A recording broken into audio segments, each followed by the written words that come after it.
আপনারা জানেন যে 3 দিনের সফরে রাজ্যে এসেছেন কেন্দ্রীয় স্বরাষ্ট্রমন্ত্রী অমিত শাহ। তার একাধিক কর্মসূচির মধ্যে রয়েছে কোর কমিটির বৈঠক এবং গতকালই আমরা দেখেছি এই কোর কমিটির বৈঠকে সেটিং প্রসঙ্গ উঠে এলো। নরেন্দ্র মোদী এবং মমতা বন্দ্যোপাধ্যায়ের সেটিং রয়েছে বলে একটা ধারণা তৈরি হয়েছে।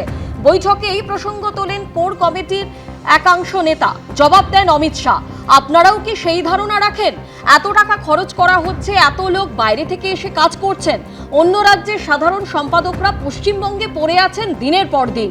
আমি 3 দিন এখানে বৈঠক করছি, সেটিং থাকলে এসব হতো? তাহলে আপনারাই বলুন, সবাইকে তুলে নিই, আপনারা ওই ধারণা নিয়ে ভোটে লড়ুন। কোর কমিটির বৈঠকে বলেন কেন্দ্রীয় স্বরাষ্ট্রমন্ত্রী অমিত শাহ।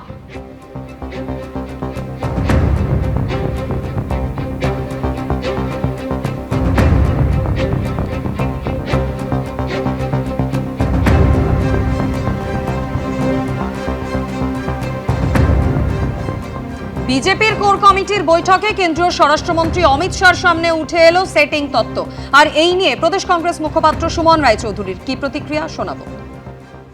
বিজেপির মনে মমতা বন্দ্যোপাধ্যায়, আগামী দিনেও মমতা বন্দ্যোপাধ্যায় যাতে বাংলার গদিতে আসীন থাকে, এটাই তো অমিত শাহ নরেন্দ্র মোদীর বক্তব্য, চাহিদা। মাঝখান থেকে এই বাংলার বিজেপি চক্রান্তের শিকার, তাদের নেতৃত্বের চক্রান্তের শিকার। এত মমতার ওপরে এত মমতা ভারতীয় জনতা পার্টির যে নিজের বিজেপি রাজ্য শাখার ওপরেও অত মমতা নেই। কোর কমিটির বৈঠক বিজেপির এবং সেখানে সেটিং তত্ত্ব অভিযোগ উঠে এলো। নরেন্দ্র মোদী মমতা বন্দ্যোপাধ্যায়ের মধ্যে সেটিং রয়েছে বলে একটা ধারণা তৈরি হয়েছে। বিজেপির একাংশ কিন্তু এই প্রসঙ্গ তোলে আর জানিয়ে জবাব দেন অমিত শাহ, আপনারাও কি সেই ধারণা রাখেন? এত টাকা খরচ করা হচ্ছে, এত লোক বাইরে থেকে এসে কাজ করছেন, অন্য রাজ্যের সাধারণ সম্পাদকরা পশ্চিমবঙ্গে পড়ে আছে দিনের পর দিন। আমি 3 দিন এখানে এসে বৈঠক করছি, সেটিং থাকলে কি এসব হতো? জবাব কেন্দ্রীয় স্বরাষ্ট্রমন্ত্রী অমিত শাহ। সিপিএম নেতা সুজন চক্রবর্তী এই মুহূর্তে টেলিফোনে আমাদের সঙ্গে রয়েছেন। সুজন বাবু, কোর কমিটির বিজেপির বৈঠক যেখানে সেটিং তত্ত্বের অভিযোগ ওঠে এবং অমিত শাহ জবাব দিচ্ছেন যে এত বাইরে থেকে নেতারা আসছেন, তিনি দিনের পর দিন এখানে আসছেন, 3 দিন ধরে বৈঠক করছেন, সেটিং থাকলে কি এসব হতো? অমিত শাহ কোর কমিটির বৈঠকে সেটিং তত্ত্বটা ঠিক না বলে উনি বলেছেন, মানে উনি বলতে বাধ্য হয়েছেন। কেননা এটা সবাই যেমন জানে, আমরা তো বলছি বটেই, রাজ্যের মানুষ জানে, বিজেপির নেতারাও সবাই এটা বুঝে গেছে। যারা মনে করেছিলেন যে আচ্ছা বেশ বামেদের সরাতে গেলে তৃণমূল দারুণ লাভ হবে রাজ্যে, তারা পরে বুঝেছেন যে তৃণমূল মানে কি সর্বনাশা জিনিস, একেবারে লুট তোলাবাজি, গোটা পশ্চিমবাংলাটাকে ধ্বংস করার ব্যবস্থা বলতে যাবো যায়। তাই তাহলে তৃণমূল থেকে পরিত্রাণ পেতে গেলে আচ্ছা বিজেপি আমাদের পরিত্রাণ দেবে, যারা মনে করেছিলেন তারা এখন থেকে শিখছেন, বুঝতে পারছেন। এবং এটা তো তৃণমূলের নেতা কর্মী, সাধারণ মানুষ, শিল্পী সাহিত্যিক সবাই বুঝতে পারছেন। আর দিনের আলোর মতো স্পষ্ট, একেবারে অভিজিৎ গঙ্গোপাধ্যায়কেও শেষমেশ বলতে হয়েছে, অন্যদেরও বলতে হয়েছে। যারা মনে করেছিলেন যে বিজেপির সঙ্গে গিয়ে তৃণমূলকে একটা কাজ করতে পারবেন, তারা বুঝতে পারছেন যে বিজেপি যদি থাকে তাহলে মমতা ব্যানার্জি অথবা অভিষেক ব্যানার্জিরা তারা তাদের খুশি মতোই চলতে পারবেন। সারদা মামলায় কিচ্ছু হয়নি এখনো পর্যন্ত, নারদ কেলেঙ্কারি কিচ্ছু হয়নি। 19-এর ভোটের আগে অমিত শাহ বলেছিলেন আমাকে ক্ষমতা আসতে দিন, আমাদের 90 দিনের মধ্যে আমি মানে ব্যবস্থা নেব সারদা মামলা। এখন কি বলছেন? এখন বলছেন আসতে দিন, আমরা দেখে নেব। এই 6 বছর ফাজলামো হচ্ছে এগুলো। পশ্চিমবাংলাতে যে একটা ফাজলামো করছে, এটা নিয়ে কোনো সন্দেহ নেই যে আরএসএস এর ডাইরেক্ট যা বলবেন ডাইরেক্টলি সেই কাজটা করার জন্য বিজেপি, একই কাজ ইনডাইরেক্টলি করার জন্য তৃণমূল।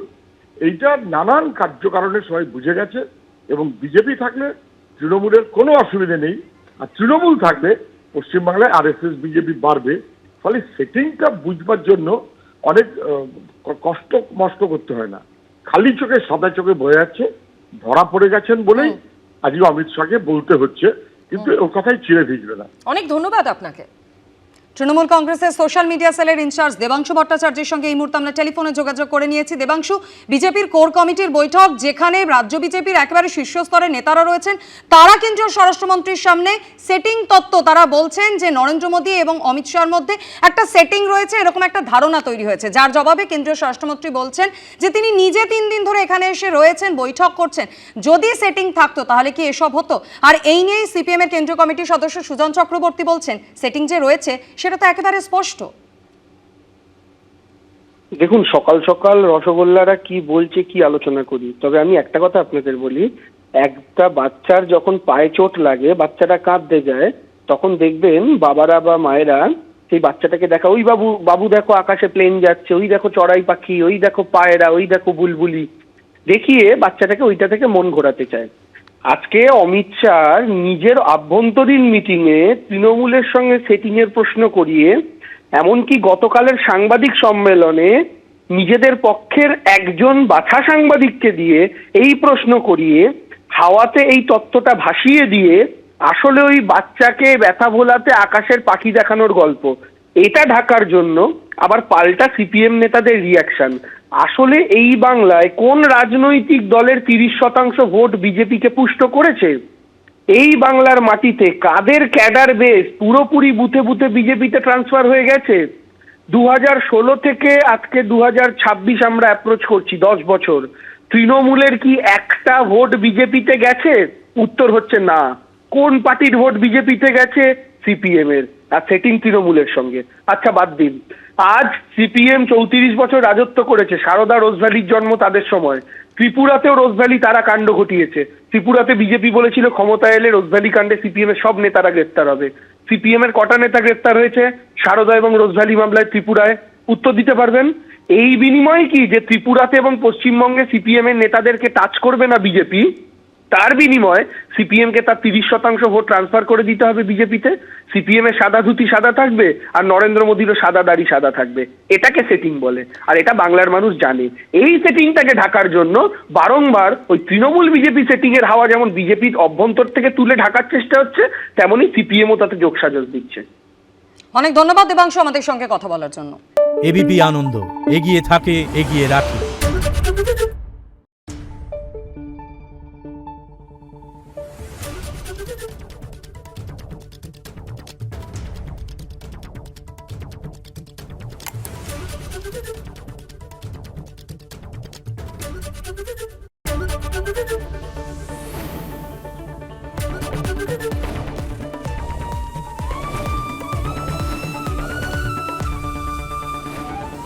এবিপি আনন্দ, এগিয়ে থাকে, এগিয়ে রাখে।